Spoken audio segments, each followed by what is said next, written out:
Hello दोस्तों, start करते हैं।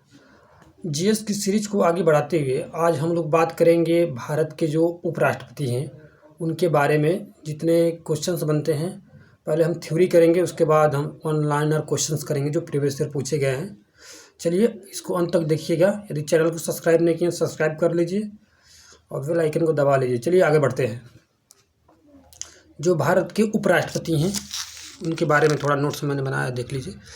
देखिए, भारत के उपराष्ट्रपति वाइस प्रेसिडेंट ऑफ इंडिया, और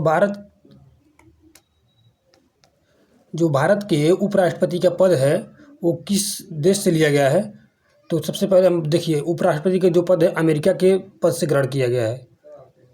देखिए, ये राष्ट्रपति का पद है उसके अंतराल को भरने के लिए इस पद को लिया गया। यदि राष्ट्रपति का पद खाली है तो उसका कार्यभार उपराष्ट्रपति संभालेगा। ठीक है। देखिए, अब देखिए थोड़ा अनुच्छेद भी पढ़ लेते हैं, इसके माध्यम से पूरा मतलब अच्छे से समझाया गया इसमें। देखिए, अनुच्छेद 63 जो का 63 कह रहा है भारत का एक उपराष्ट्रपति होगा। उसमें बताया गया है कि भारत का एक उपराष्ट्रपति होगा। निर्वाचन, इसका निर्वाचन देखिए, निर्वाचन की पद्धति आर्टिकल जो 66 है उसमें बताया गया है। निर्वाचन किस तरह होगा, देखिए निर्वाचन आपका बताया दो तरीके से मैंने बांटा है। निर्वाचन मंडल एक करेगा और निर्वाचन की रीति किस तरह होगी, राष्ट्रपति की बात जिस तरह एकल संक्रमणी पद्धति से राष्ट्रपति का निर्वाचन किया गया था, मैंने पिछली वीडियो में आपको बताया है, उसी तरह उपराष्ट्रपति का भी निर्वाचन किया जाएगा, उसी की बात ही होगा। और निर्वाचन मंडल में संसद के दोनों जो सदनों के सदस्य हैं निर्वाचित, वो भाग लेंगे। संसद के दोनों सदन, जो लोकसभा और राज्यसभा, दो सदन की बात कर रहा है, राज्यसभा और लोकसभा। आगे बढ़ते हैं। देखिए, निर्वाचन मंडल, अब उसके बाद योग्यता की बात करते हैं कि राष्ट्रपति बनने के लिए और उपराष्ट्रपति, जैसे उपराष्ट्रपति बनने के लिए क्या योग्यता चाहिए आपको, क्या क्या होना चाहिए। वो भारत का नागरिक हो और न्यूनतम 35 वर्ष आयु पूरा कर चुका है, उसका जो एज हो 35 वर्ष पूरा कर चुका हो। और राज्यसभा के जो राज्यसभा का सभापति हो वो उपराष्ट्रपति को हम कहते हैं। इसमें देखिए क्या, राज्यसभा का सदस्य बनने के योग्य हो, जो राज्यसभा का सदस्य बनने की जो योग्यता रखते हैं वही राष्ट्रपति के लिए, मतलब उपराष्ट्रपति के लिए योग्य हैं। लाभ का पद धारण न करता हो, किसी भी लाभ के पद पर न हो, कहने का तात्पर्य है। अब आगे बढ़ते हैं। अनुच्छेद जो 67 कहता है, इसका कार्यकाल के बारे में 67 में बताया गया है। ये 5 वर्ष पद ग्रहण की तिथि से, उस डेट से जिस दिन वो शपथ ग्रहण लेता है उसी दिन से, और 5 वर्ष तक वो उपराष्ट्रपति के पद पर कार्यरत रहेगा। चलिए आगे देखते हैं। और शपथ देखिए, शपथ के बारे में चर्चा राष्ट्रपति के समक्ष अनुच्छेद 69 में, मतलब उपराष्ट्रपति जो शपथ लेगा वो राष्ट्रपति के समक्ष लेगा, और इसका वर्णन 69 में किया गया है। पद व कर्तव्य के प्रति उचित निर्वाह, संविधान के प्रति सच्ची श्रद्धा और निष्ठा का शपथ लेता है। शपथ क्या लेता है ये देखिए, पूरा मैंने बताया अच्छे से। अब देखिए, पद मुक्ति, अनुच्छेद 67 में पद मुक्ति मतलब अपने पद से त्यागपत्र देना चाहता है तो किसे त्यागपत्र देगा, क्या कैसे उसे हटाया जाएगा, और पूरा हम चर्चा करते हैं। चलिए, पद मुक्ति में आर्टिकल 67 में अनुच्छेद 67 में बताया गया पद मुक्ति के बारे में। त्यागपत्र में राष्ट्रपति को देगा, ये अपना त्यागपत्र देना चाहता है तो राष्ट्रपति को त्यागपत्र देगा। ठीक है। और हटाए जाने का संकल्प केवल राज्यसभा में न्यूनतम 14 दिन पहले नोटिस पर लाया जाएगा। इसे यदि उपराष्ट्रपति को हटाना है तो आप राज्यसभा में 14 दिन पहले नोटिस लाएंगे कि इनके प्रति हम अभियोग ला रहे हैं, चाहे हटाने के लिए प्रक्रिया ला रहे हैं, उनको बताएंगे। ठीक, इसी तरह यदि राष्ट्रपति को हटाना है तो 14 दिन पहले इसको बताना पड़ेगा। और राष्ट्रपति को हटाने के लिए लोकसभा और राज्यसभा दोनों में, और उपराष्ट्रपति है तो उसका केवल राज्यसभा में हम ला सकते हैं कि इसको हटाने का क्या क्या प्रावधान है। राज्यसभा के जो सदस्य हैं वही बस कर सकते हैं। लोकसभा में उपराष्ट्रपति के बारे में कोई चर्चा नहीं होती है। चलिए अब आगे बढ़ते हैं।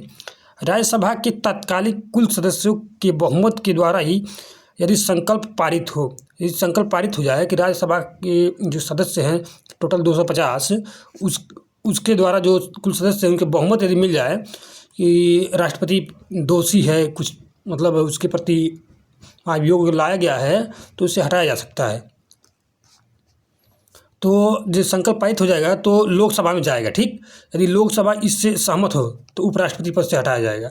देखिए जो राज्यसभा लाता है उसके बाद वो लोकसभा में जाता है, चर्चा होता है, लोकसभा में जाएगा लेकिन ये भाग नहीं लेते हैं, लेकिन ये चर्चा करते हैं उपराष्ट्रपति को हटाने में। लोकसभा के सदस्य जो हैं चर्चा तो करते हैं, इस साधारण बहुमत द्वारा इन्हें हटा दिया जाएगा। अब देखिए यदि हटने के बाद क्या क्या होगा, अब इनकी सेवा शर्तें अब क्या होगा, हट जाएंगे तो उनका कार्यभार कौन देखेगा, पूरा इसमें बताएं अच्छे से। उपराष्ट्रपति का सेवा शर्त क्या है, वह संसद या विधानमंडल का सदस्य नहीं होगा। यदि ऐसा व्यक्ति उपराष्ट्रपति चुन लिया जाए तो वह यह मान लिया जाएगा कि उसने सदन का सदस्यता त्याग दी है। यदि कोई बन भी गया तो वो उसके बाद उसको मान लिया जाएगा कि वो जो पहले था विधानमंडल या किसी भी सदस्य था वो त्याग दिया है, मतलब त्याग चुका है, ठीक है। चलिए आगे बढ़ते हैं। वह कोई भी लाभ का पद धारण नहीं करेगा, कोई भी लाभ का पद धारण नहीं करेगा। अब देखिए कार्य शक्तियाँ क्या हैं, अनुच्छेद 65 में बताया गया है कि के अनुसार जिससे राष्ट्रपति के आकस्मिक कर्तव्यों का निर्वाह करेगा, जिससे कि यदि राष्ट्रपति की मृत्यु हो जाती है तो अनुच्छेद जो 65 है, आर्टिकल 65 है, उसमें बताया गया कि राष्ट्रपति की आकस्मिक मृत्यु चाहे कुछ भी हो, चाहे कहीं चला जाए किस दिन के लिए 15-20 दिन कहीं भी, तो उसका कार्यभार पूरा उपराष्ट्रपति देखेगा, यही बताया गया कार्य शक्ति। अनुच्छेद 64 में इसके अनुसार राज्यसभा का पदेन सभापति होगा। वो बताया गया है कि राष्ट्रपति उपराष्ट्रपति जो होगा वो राज्यसभा का पदेन सभापति होता है। बहुत इंपॉर्टेंट क्वेश्चन है, बार बार पूछता है कि राज्यसभा का पदेन सभापति कौन होगा। तो राज्यसभा का पदेन सभापति उपराष्ट्रपति होता है। इंपॉर्टेंट क्वेश्चन है, हाईलाइट कर दिया मैंने।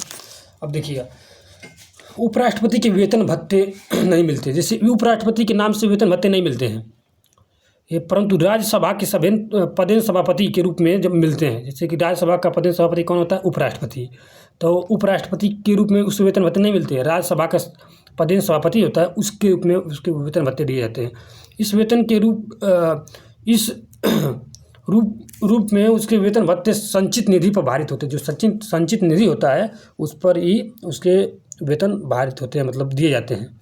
जब उपराष्ट्रपति का पद आकस्मिक रूप से रिक्त हो तो उसे शीघ्र ही अतिशीघ्र चुनाव करा के मतलब 6 माह के अंदर ही भरना आवश्यक है। 6 माह के अंदर उसे चुनाव होगा, उसके बाद उपराष्ट्रपति का पुनर्निर्वाचन किया जाएगा, ठीक है। चलिए आगे बढ़ते हैं। इसके अतिरिक्त देखिए, इसके अतिरिक्त क्या और इसका प्रावधान है उपराष्ट्रपति के। देखिए इसके आकस्मिक रिक्त होने के पर, जैसे उपराष्ट्रपति की आकस्मिक मृत्यु हो जाए चाहे कुछ भी हो जाए तो क्या होगा, ये सोचने का बात है, मतलब क्या होगा। तो उसके आकस्मिक रिक्त होने पर संविधान में वर्णन नहीं है कि उपराष्ट्रपति के रूप में कौन काम करेगा। मतलब यदि मानिए कुछ हो जाए, उसको मृत्यु हो जाए चाहे कुछ भी हो जाए, तो उसका संविधान में वर्णन नहीं है कि उसकी जगह पर कौन काम करेगा, इसका वर्णन नहीं है कहीं। देखिए अनुच्छेद 57 के अनुसार राष्ट्रपति का पुनर्निर्वाचन हो सकता है, किंतु उपराष्ट्रपति का पुनर्निर्वाचन का प्रावधान संविधान में नहीं है। यदि परंपरा के अनुसार वह पुनर्निर्वाचित हो सकता है। देखिए उपराष्ट्रपति का कहीं भी संविधान में पुनर्निर्वाचन का प्रावधान नहीं है, किसी भी आर्टिकल में चाहे कुछ भी उसका पुनर्निर्वाचन की बात नहीं की गई है, लेकिन राष्ट्रपति का किया गया है पुनर्निर्वाचन की बात। अब बताइएगा किस आर्टिकल में राष्ट्रपति का पुनर्निर्वाचन का बात की है, आप आर्टिकल को कमेंट करिएगा, ठीक है। ओके आगे बढ़ते हैं। आप देखिए उपराष्ट्रपति से जो इम्पोर्टेंट क्वेश्चन है और अब तक कितने उपराष्ट्रपति रहे हैं उसके बारे में पूरा चर्चा कर लेते हैं, ठीक है। देखिए भारत के उपराष्ट्रपति के निर्वाचन मंडल कौन सम्मिलित होता है, मतलब निर्वाचन में संसद के दोनों सदनों के सभी निर्वाचित और मनोनीत सदस्य इसमें शामिल होते हैं, ठीक। संसद के दोनों सदनों के लोकसभा राज्यसभा के जो निर्वाचित होते हैं और जो मनोनीत होते हैं दोनों शामिल होते हैं। और देखिए भारत के उपराष्ट्रपति पद से हटाने संबंधी प्रस्ताव संसद के किस सदन में लाया जाता है, तो केवल राज्यसभा में। और यदि यहीं पर आ जाए राष्ट्रपति तो राज्यसभा लोकसभा दोनों में लाया जा सकता है। देखिए राष्ट्रपति के निर्वाचन के समय ही उपराष्ट्रपति के निर्वाचन से संबंधित सभी विवादों के समाधान का जो अधिकार होता है सुप्रीम कोर्ट का होता है, सर्वोच्च न्यायालय जो होता है को प्राप्त है। उसका निर्णय अंतिम होगा, वही सर्वोच्च न्यायालय है। यदि कोई विवाद हो जाता है तो सर्वोच्च न्यायालय ही अपना जो निर्णय देगा वही अंतिम माना जाएगा। राज्यसभा का सभापति कौन होता है? उपराष्ट्रपति होता है। वही बताए हैं कि राज्यसभा का पदेन सभापति कौन होता है? उपराष्ट्रपति। अब देखिए उपराष्ट्रपति से संबंधित अनुच्छेद देख लेते हैं। ये अनुच्छेद 63 में बताया कि भारत के लिए एक उपराष्ट्रपति का प्रावधान है। अनुच्छेद 64 में बताया कि उपराष्ट्रपति का राज्यसभा का पदेन सभापति होगा। 65 में बताया गया कि उपराष्ट्रपति द्वारा राष्ट्रपति के पद में आकस्मिक रिक्तियाँ अथवा उनकी अनुपस्थिति में राष्ट्रपति के कर्तव्यों का निर्वहन, जिससे वो अनुपस्थित हो जाता है तो उसका पूरा निर्वहन कौन करेगा? यदि राष्ट्रपति अनुपस्थित हो जाता है तो उसका पूरा निर्वहन कौन करेगा? उपराष्ट्रपति करेगा। ठीक है। अब देखिए 66 में बताया गया है उपराष्ट्रपति का निर्वाचन। उपराष्ट्रपति के निर्वाचन के बारे में बताया है कि उसका चुनाव किस तरह होगा, किस तरह निर्वाचित किया जाएगा उसे। 67 में बताया उपराष्ट्रपति का कार्यकाल कितने साल कार्यकाल रहेगा? 5 साल तक कार्यकाल रहेगा। कब से रहेगा? जब से शपथ लेगा तब से 5 साल तक। और 68 में बताया गया उपराष्ट्रपति के पद की रिक्ति की पूर्ति के लिए चुनाव का समय निर्धारण तथा आकस्मिक रिक्ति की पूर्ति के लिए चुने हुए व्यक्ति का कार्यकाल ये बताया गया है 68 में। ठीक है। 69 में है आपको बताया गया है, आप देख लीजिए। उपराष्ट्रपति द्वारा शपथ का प्रतिज्ञान। उपराष्ट्रपति शपथ लेता है किस कर्तव्य अपना क्या करेगा, उस पूरा शपथ लेता है। आप कर्तव्य और निष्ठा की शपथ पूरा बता देंगे बाद में। और देखिए 70 में आर्टिकल 70 में अन्य आकस्मिकताओं में राष्ट्रपति के कर्तव्यों का निर्वहन। कोई और आकस्मिकता आ गई तो राष्ट्रपति के जिससे राष्ट्रपति के पद को कोई और राष्ट्रपति के ऊपर कोई और विपदा आ गई तो पूरा निर्वहन कौन करेगा? उपराष्ट्रपति करेगा।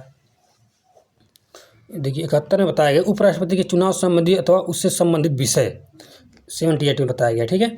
अब आगे देखते हैं अब कौन कौन राष्ट्रपति रह चुके, उपराष्ट्रपति रह चुके हैं। इसके बाद देखिए डॉक्टर सर्वपल्ली राधाकृष्णन जो ये भारत के पहले ऐसे उपराष्ट्रपति हैं जिन्हें भारत रत्न भी मिला है 1954 में इन्हें भारत रत्न मिला सर्वपल्ली राधाकृष्णन को। देखिए ये 1952 से 1962 तक 10 साल तक राष्ट्रपति रहे। डॉक्टर जाकिर हुसैन जो थे 1962 से 67 तक पहले मुस्लिम उपराष्ट्रपति हैं, राष्ट्रपति भी यही रहे हैं, पहले मुस्लिम राष्ट्रपति। और देखिए ये देखिए तीसरे नंबर पर हैं बीबी गिरी, वारामिहिर वेंकट गिरी कहते हैं इनको, और ये 1967 से 69 तक रहे। और चौथे थे श्री गोपाल स्वरूप पाठक 1969 से 74 तक रहे। ठीक। और 5वें नंबर थे श्री BD जत्री 1974 से 79 तक रहे।